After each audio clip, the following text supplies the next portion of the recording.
How's everybody doing out there this morning? You know, I have a three-part series that I call the level, the tape measure, and the hammer, and this one's the second part, the tape measure. First off, I need to make a disclaimer, about the information that follows. From the research that I have done, some folks say that it's folklore, fables, and just plain make-believe. It's not even true. The following that I'm discussing today is what I believe is relevant and very possible. Have you ever heard the word antediluvian? Antediluvian. You know what it means? I didn't. Well, among a lot of other meanings, the main meaning is belonging to the time before the biblical flood, before Noah. According to Bishop Ussher, the 17th century chronologist, the antediluvian period lasted for 1,656 years. That's a long time. It existed from creation at 4004 BC to the flood at 2348 BC. That's a long time there. I've always wondered about times before Noah and why God brought the flood, and that's all explained in the Bible in Genesis chapter 6. I advise you to read that. In my thirst for knowledge, I wondered about the technology and engineering of how Noah cut and measured things and moved gigantic objects to build the ark. Technology in the ancient world then was sometimes referred to as the Neolithic Revolution. Because the speed of technological innovation increased so greatly and human social and political organizations underwent a corresponding increase in complexity. I'll make your brain lock. They were extremely brilliant, bottom line, but became people worshiping idols and sinning, and in God's eyes, thus the flood. They had designed tools to measure astronomical things in the sky and land distances, weight, sizes, they built cranes to lift and move extremely huge and heavy objects. Thus, Noah had the tools and know how to build that ark, in my opinion. Back then, they lived an average of 950 years. Jeez, if we could live, to 100 years of age right here on Earth, that's over 9 lifetimes that we could live, say 900 years, but 950 years? Wow. Noah died 350 years after the flood at the age of 950, the last of the extremely long-lived antediluvian patriarchs. The long lifespan contributed to the advancements of the antediluvian era. Continuing on with measuring, here's some examples of measuring tools and gizmos. Let's visit the measuring shop. Hi folks, welcome to the measuring shop here. There are a gazillion different gizmos that measure things, and that's from my grandma's vocabulary, gazillions and gizmos.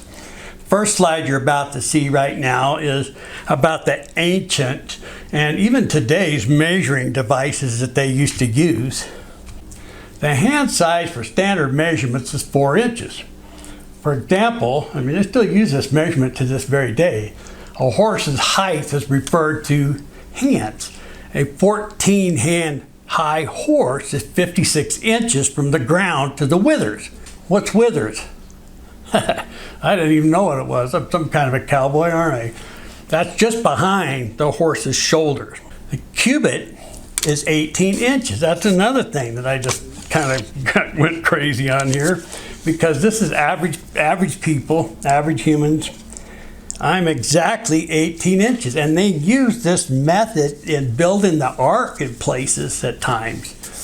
The arm span now for people like this is equivalent to their height. So from here to here is the same measurement in general from the floor to the top of your head. That's another amazing thing. The steps, the average length is 2.5 feet. You're walking. A lot of people would step off, and they know the distance by stepping off and stuff. The other thing that they use is their foot to foot to foot to measure things. So my shoe size is 11, size 11, and basically 11 inches long, plus the shoe. So, that you're wearing. So I'm about 1 foot, basically. My foot is a foot long. And just to give you an idea, Shaquille O'Neal wears a size 23. Plus his shoe is about that long. I can't even imagine a shoe like that for a person. It's like, good grief. The second slide is types of measuring tools. And so this is one, like my father had this, and they still use this in brick making, and different kinds of rulers. I've got just all kinds of them. Slide, like this square here for doing all kinds of purpose work, and different kinds of tape measures that I'm showing off here. Third slide is kitchen stuff. Measuring, cooking, all kinds of those things. Gallon jug of milk, half gallon, pints, quarts, stuff like that. The fourth one is the technological stuff. So that's all kind. I have some of that stuff too. I'm a thrift store and garage sale junkie. That's putting it lightly. Usually lots of clocks and watches are at the thrift store. And that just kind of blew my mind. Why are there so many clocks? And you can buy watches there too at the thrift store. This clock works great. I love this clock. I got it at a garage sale, actually. I was always curious as why so many clocks are out there for sale. And maybe his time is shorter for the seniors, perhaps. They're all estate sales.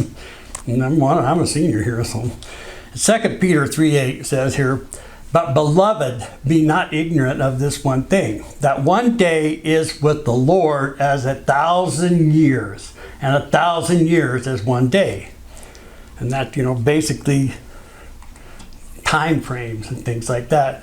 So did you ever wonder how God gets to all of his destinations on his time? And I say his time, not our time, his time. You think he wears a Rolex? I think he kind of has one. Scales, oh boy, that's another one.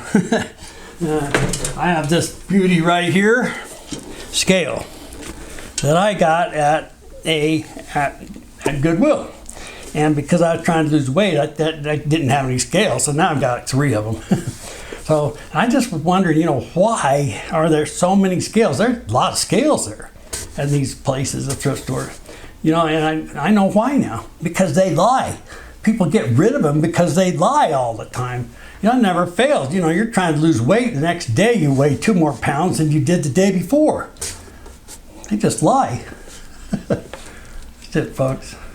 Go back to video. So here's a crazy example of real measuring that exists to this very day. It's for a plot of land in Kentucky. And I shortened it up a little bit. Beginning on a stone to a south side of a branch, thence running 25 poles to a stone, then 12 poles to a chestnut tree, 5 poles to a hickory tree, 23 poles to a sweet gum tree, then 18 poles to the beginning stone. So what is the length of a pole or a rod? They're the same thing. 16.5 feet if you guessed it right. So right here is an actual rod. This here is a half rod. It is 8 foot 3 inches. So if you ever need to borrow a rod, or half rod, let me know. I'll loan it to you. You can go measure stuff. I would like to know what happens if the sweet gum tree falls over or disappears, or if someone takes the stones away. Then what? What are other meanings of the word measure? There are a bunch of different meanings. One is a measure of time that I've taken of yours today, which I'm grateful for. It's made this video a bit longer this time. The definition of a measure is the space, area, length, or capacity of something, or the standard for finding these things out. There are a lot more meanings, believe me. What meaning does measure have in the Bible? There are 130 verses using measure in 34 books. Deuteronomy 25:15. You shall have a full and just weight. You shall have a full and just measure, that your days may be prolonged in the land which the Lord your God gives you. Right now you're looking at someone who didn't measure up to any standards on earth or with God. Struggling with addiction for years, I stood in the field and I asked for God to help me, and He did. He told me through a thought that He loved me and that I did measure up in His eyes. And for me to believe that He sent His Son Jesus to die for me and my sins, and then to follow Jesus into heaven where I would have eternal life. If you feel you need to measure up today, come to the Greeley Vineyard and we'll help you with that. That's it, folks. See you down the road. 4 rods. We'll see you 4 rods down the road.